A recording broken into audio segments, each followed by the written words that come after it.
Welcome back to Andersen Acres. We are out here today with an overgrown garden bed. To be fair, I did use this garden bed this year. I had planted it really early in the spring. Everything was harvested by late July. It is now into September, and we didn't need it anymore for the rest of the year, so I kind of just let the weeds take it over. So here are the weeds. Weeds exist. So today I want to talk about outsmarting those weeds, hopefully getting them under control before they start taking over, and then how to make sure they stay under control if they do start popping up. So a newly dug or newly readied planting bed is really a satisfying thing to have. It's great to have a nice site where you're going to plant your flowers, or you're going to plant your peas, you're going to plant your tomatoes, or whatever it is you're going to plant. So that's really nice to have that. But all that digging and the raking and the preparing the soil digs up all these little weed seeds. You see all this? These are all seeds that fall off, go into the soil, and get ready to be new weeds. So all of that mucking around digs up those seeds. And all it takes is a little bit of warmth and a little bit of moisture, and all of a sudden you got weeds everywhere. Okay?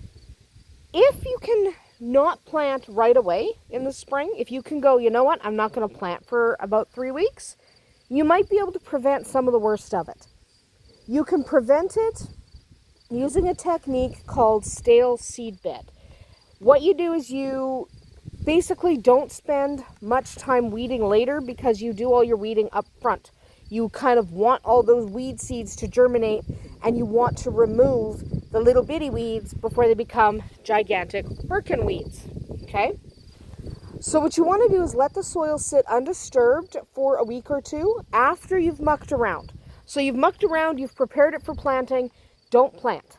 Now you want to let it sit, let your soil sit, let your soil do its thing. Don't plant anything, don't play with it for a week or two until your little seedlings are about 1 inch high.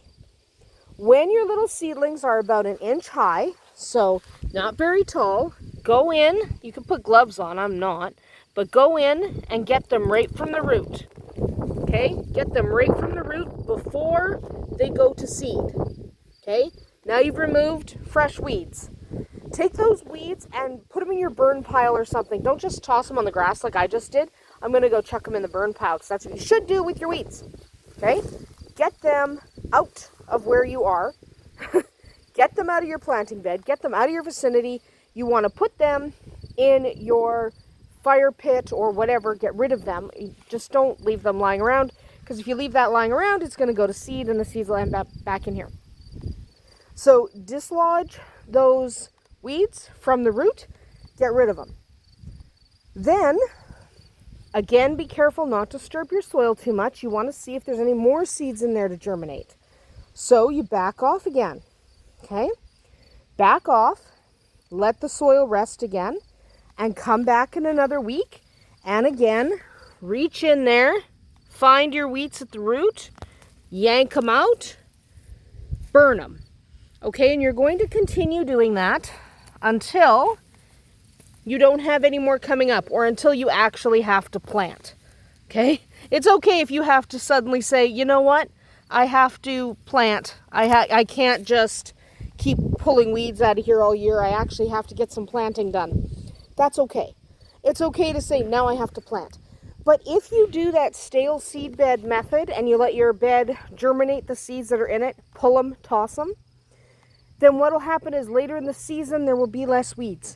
If you take the time to control the weeds at the beginning of the season, you won't have as many later. So that's absolutely something you should do. This is best done in the spring and summer when seeds are actually germinating. Now we're into fall and it's kind of cool out. So if we tried to do that now, like most of this isn't even going to germinate now, because any seeds that have fallen aren't going to germinate. They'll germinate in the spring. So try the stale seed bed method. When you do come to weed later in the year, you'll have less weeds, but you'll still have to weed. And the trick to weeding, you should wear gloves.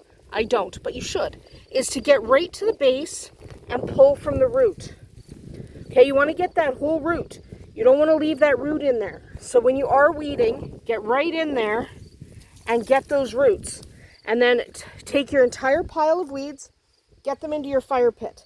Okay, weed carefully when you have things growing, because later in the season you'll obviously have things growing. So if you have things growing and you weed too vigorously, what you're going to find is you accidentally removed some of the plants you want. So check, make sure, go, what am I keeping? What am I getting rid of? What don't I want? And only pull the stuff you don't want. Because if you pull everything, you're going to end up yanking the plants that you plant. So that's one of the things with stale seed bed, is you don't have anything planted yet. So you can just get rid of what you don't want. But once you're into the rest of the season, you are going to have to be a little bit more careful, and you're going to have to pull one by one. Wear gloves. I know I'm not, but wear gloves, because some of the weeds are very, very prickly.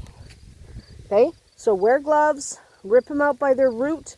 Remember, if you grab too high, so if I grab too high, just like that, you end up ripping off the weeds, okay? So if you grip up high like that, so what you want to do is make sure you are getting to the base of that weed so you can actually rip out its root, okay? You want to get to those roots. Get to those roots so that you can make sure you are getting the entire weed. If you just take the top, it's just going to keep coming back. Anyway, that is about it for us today at Andersen Acres. Remember to prep your soil beds for spring, because now, unfortunately, it's fall. We'll see you tomorrow.